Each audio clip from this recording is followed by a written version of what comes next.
Part 2. The MAiD expansion. How eligibility quietly grew. The hidden shift that most Canadians never saw coming. By Canadian Citizens Journal. They promised safeguards. What Canada received was expansion.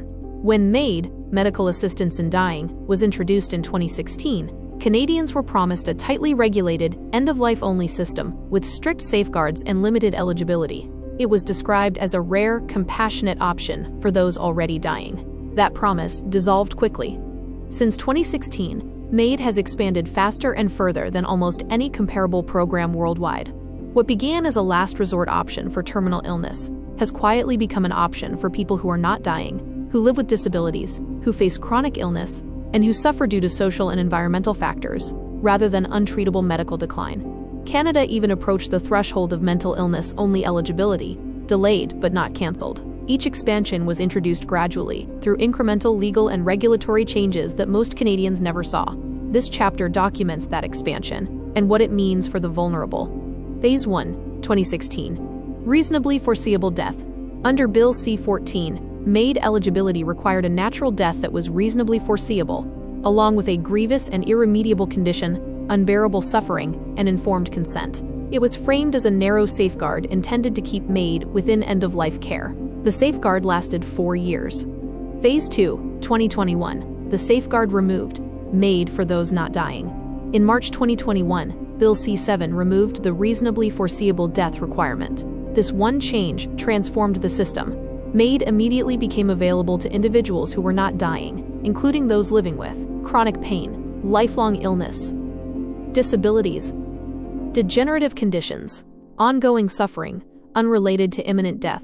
This expansion occurred without a national referendum, without broad public consultation, and without a full discussion of its implications for long-term care, disability communities, and those living in poverty. For residents living in long-term care facilities, where suffering is often created by the system itself, this change introduced a profound and dangerous new reality.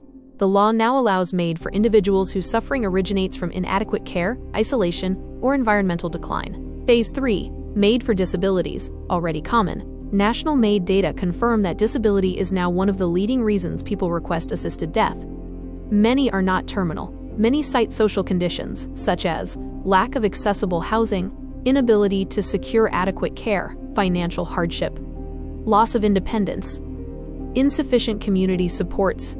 This is not medical hopelessness. This is structural hopelessness. Phase 4. Mental illness as eligibility, delayed, not abolished. The expansion of MAiD for mental illness as the sole underlying condition has been delayed multiple times, from 2023 to 2024, and now to 2024, and now to 2027. But it has not been cancelled. If enacted, Canada would become one of the most permissive MAiD jurisdictions in the world. Many psychiatrists, including those who support MAiD, warn that individuals may choose assisted death due to lack of treatment access, poverty, or inadequate supports, not because their condition is untreatable. Phase 5, Advance Requests, the next expansion. National panels, policy reports, and MAiD palliative integration guidelines all point to the next frontier, MAiD by advance request. This would allow a person to request MAiD while cognitively capable and be euthanized later if they develop a condition such as dementia, even if they no longer understand the procedure, cannot reaffirm consent, or appear comfortable and content in the moment. Supporters call this planning. Critics call it irreversible. Regardless of the framing, it dramatically widens the funnel. Phase 6, the economic incentive. Academic modeling and policy documents show projected long-term healthcare cost savings associated with MAiD access, including an estimate of up to $1.2 billion by 2047 through reduced long-term care expenditures. These figures are not speculative theories. They are part of published analysis.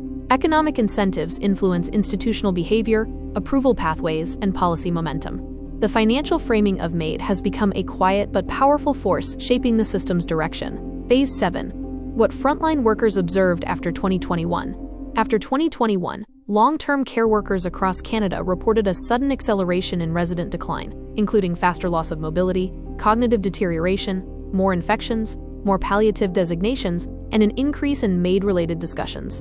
During this same period, Canada recorded historic levels of excess mortality that were never fully explained or publicly investigated.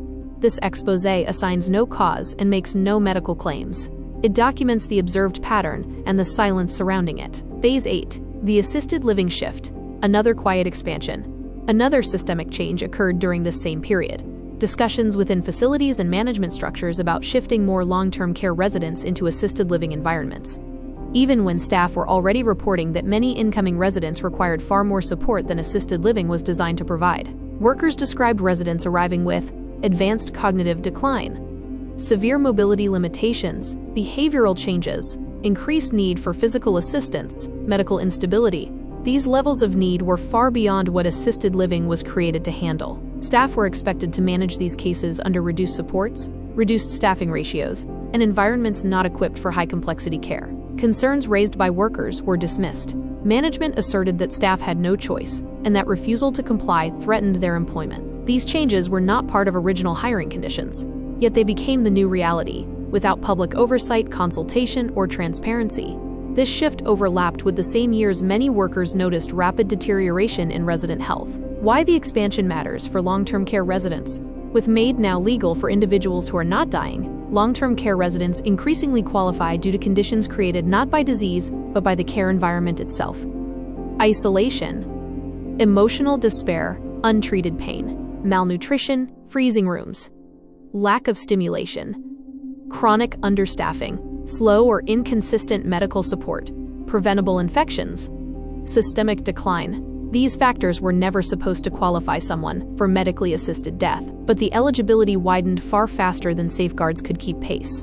This shift allows system-created suffering to be interpreted as medical suffering. The funnel is built, and most Canadians do not know it.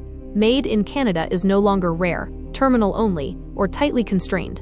It is expanded, normalized, increasingly integrated into long-term care, influenced by economic pressures, and approaching further expansion into mental health and advance requests. The machinery is already in motion. This exposé continues so Canadians can finally see the full picture.